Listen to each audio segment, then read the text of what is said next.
भक्ति दान गुरु दीजियो देवन के देवाऊ।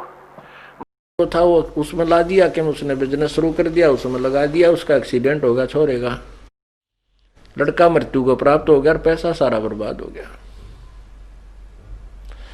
अब हम नो बिरानी आग जलते हैं, जो बच्चों के संस्कार हैं वो उनको मिलेंगे, उनसे ना आप कम कर सकते ना ज्यादा कर सकते। हम इसीलिए चिचड़ हो रहे हैं इन बच्चों के लिए, इसलिए दुखी हुए रहते हैं कि कहीं न्यू ना हो जाए, ऐसा ना हो जाए, क्योंकि हमें ज्ञान नहीं।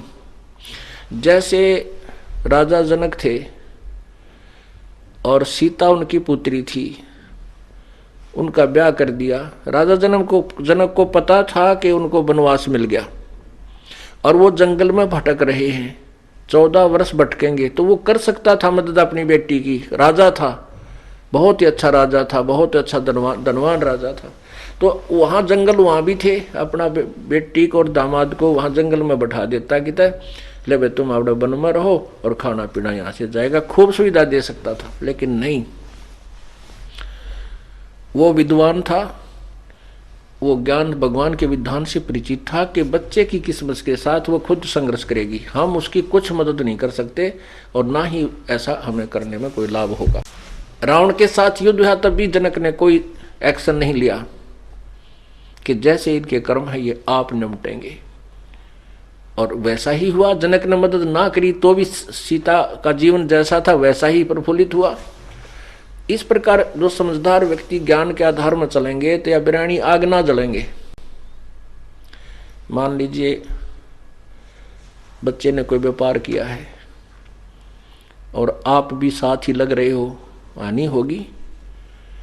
तो जब आपको ये ज्ञान होगा कि इसके भाग में ऐसा ही लिखा है तो घना दुख ना होगा, क्योंकि हम जीव हैं, थोड़ा बहुत ठेस तो लगेगी, पर यू ज्ञान फिर उसको मरहम जल्दी कर देगा, मलहम उसका तुरंत लगा देगा, वो दर्द ज्यादा नहीं दुखी करेगा। ये बात याद आवेंगी, या बिरानी आग है भाई काल न ला रखी है, इस ज्ञान से बुझेगी, ज्ञान से नॉर्मल होगी, कम होगी। और जो सत्संग नहीं सुनते वह रात ने भी मुंह ढक कर रोए, जा क्या होगा बेटा दुखी हो गया, हाय मर गया, नाश हो गया, तो यह आग बिरानी जलेगा। और नाम जिसके पास है भक्ति करेगा, भगवान ने रोआ भी का तो भगवान तुरंत उसको सांत्वना देगा, कहीं ना कहीं से समाधान करके देगा और बचाएगा। फिर कहते हैं कुबद कांचड़ी चढ़ी चित पे तू हो गया मनुष्य नागरे, सूझे नहीं सजन सुख सागरे बिना प्रेम बैरागरे। या कुबद कांचड़ी चढ़गी चित पे और होया मनुष्य नागरे। ओए होए, एक बहुत बड़ा अधिकारी था,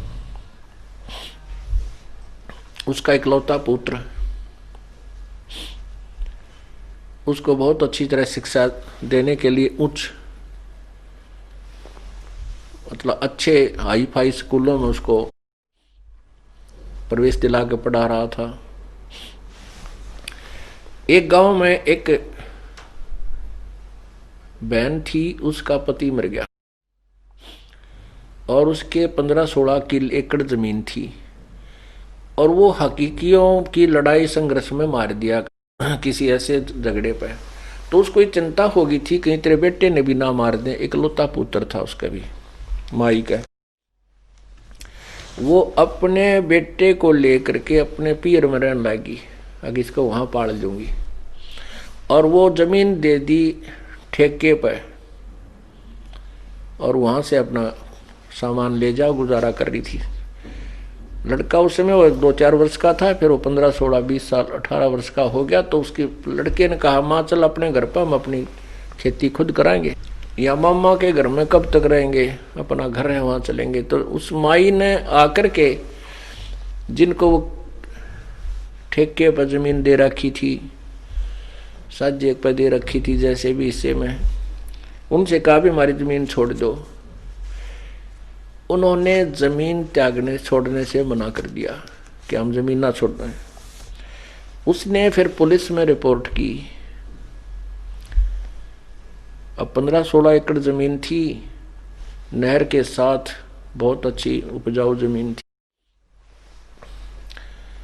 वो बात उस बड़े अधिकारी तक पहुंच गई। उसने देखा, पता कराया, भाई देखो ये जमीन उनके कैसे है, कब्जे में क्यों है, कैसे है, जैसे भी।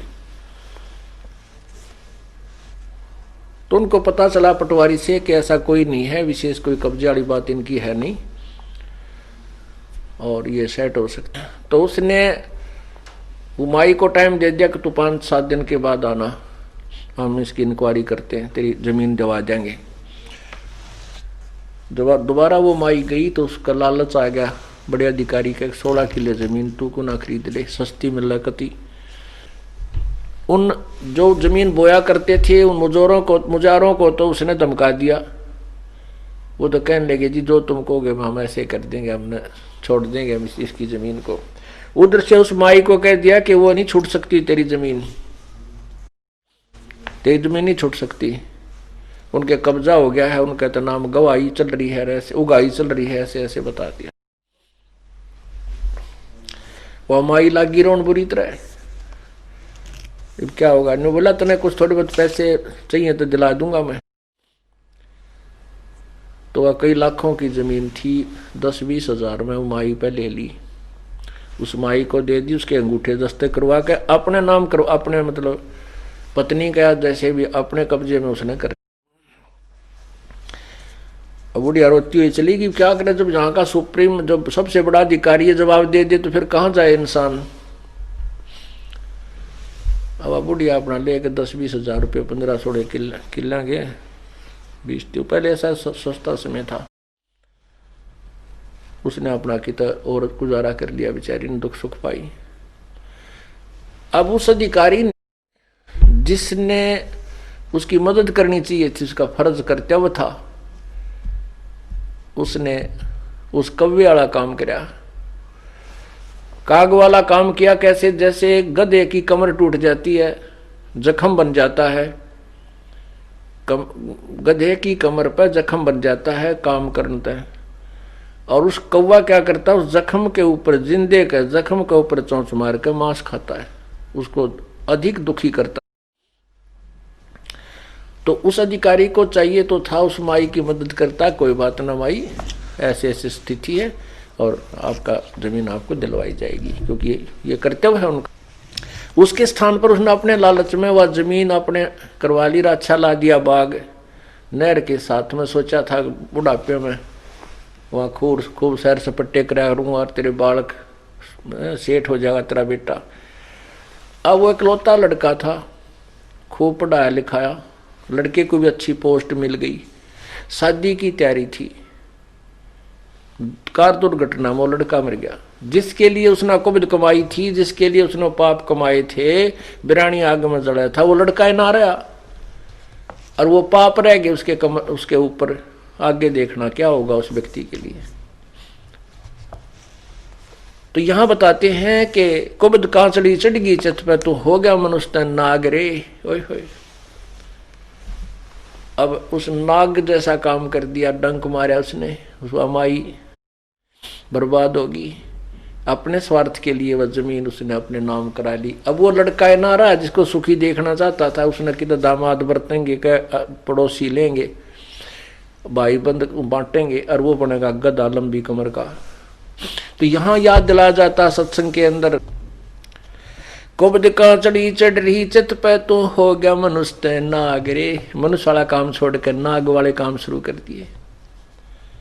सूझे नहीं सजन सुख सागर, बिना प्रेम बैराग रे।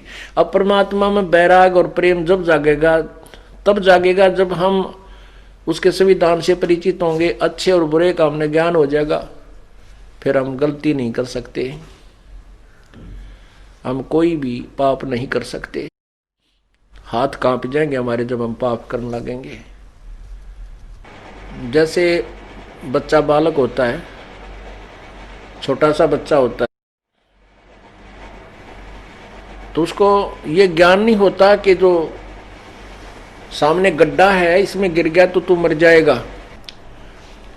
उस छोटे से बच्चे को नहीं पता होता कि सामने ये सांप है, ये तुझे डस लेगा तू मर जाएगा। उस छोटे से बच्चे को पता नहीं होता कि सामने एक बिजली का तार नीचे गिरा हुआ है और स्पार्किंग कर रहा है, टूटा हुआ आपस में थोड़ा जोड़ उसके अंदर है और उसमें आतिशबाजी सी हो रही है, उस बच्चे को नहीं मालूम कि ये तुझे मार डालेगी, उसको एक अच्छी वस्तु समझ के पकड़ लेता है उस तार को और मृत्यु को प्राप्त हो जाता है। ऐसे ही उस सर्प को जाकर के पकड़ने की चेष्टा करता है, वो सर्प उसको डंक लगा देता है, लड़का मृत्यु को प्राप्त हो जाता है, वो बेटा या बेटी बच्चा। अब उस अबोध बच्चे को पता नहीं था कि कितनी भयंकर ये जानवर है, कितनी भयंकर ये वस्तु है बिजली, और कैसा ये गहरा गड्ढा है। जब वो बच्चा जब बड़ा हो जाता है, वो फिर उसको ज्ञान होता है कि बिजली इतनी भयंकर है, इसका हाथ लग गया तो मृत्यु हो जाएगी। सर्प इतना भयंकर जानवर है कि इसको छू दिया तो डंक मारेगा और मर जाएगा, और गड्ढे के विषय में भी परिचित हो जाता है। फिर उसके निकट नहीं जाता, उनसे बचता है, दूर भागता है, औरों को भी आगाह करता है कि देखना सामने सर्प है, वापस हो लो। तो पुण्यात्माओं, जब तक हमें तत्व ज्ञान नहीं होगा, भगवान के विषय में जानकारी नहीं होगी, हम उस छोटे से बालक की तरह हैं जिसने कतिकाएं का ज्ञान को नहीं, किसी विषय में नहीं जानता कि जो कर्म तू करने जा रहा है तुझे कितने भयंकर सिद्ध होंगे, तू तेरी जान के शत्रु बन जाएंगे, तेरे साथ क्या बनेगी, किस योनि में तू जाएगा। और जब हम सियाने हो जाएंगे, तत्व ज्ञान से हमारी बुद्धि विकसित हो जाएगी, फिर हम उस पाप को नहीं कर सकते। जैसे वो सर्प, ये पाप कर्म हमें सर्प दिखाई देंगे। पुण्यात्मा, पृथ्वी पर पाप क्यों बढ़ गया? अज्ञानता के कारण। हम सेठ होना चाहते हैं, दूसरे को हड़प के, दूसरे का जो के साथ धोखा करके, उसकी संपत्ति में उसे कुछ हिस्सा ले करके या तो मिलावट करके, रिश्वत ले करके हैं, और 2 नंबर के धंधे करके हम सेठ बनना चाहते, कभी नहीं बन सकते। क्योंकि परमात्मा ने हमारे संस्कार पूर्व निर्धारित किए हैं, जो भी हमें मिलना है उसमें कोई परिवर्तन नहीं हो सकता। कब तक? जब तक हम पूर्ण परमात्मा की शरण में नहीं आएंगे और पूर्ण संत के द्वारा उस परमात्मा से लाभ पाने की विधि प्राप्त नहीं करेंगे, तो तब तक आपके किसी भी संस्कार में कोई परिवर्तन नहीं हो सकता।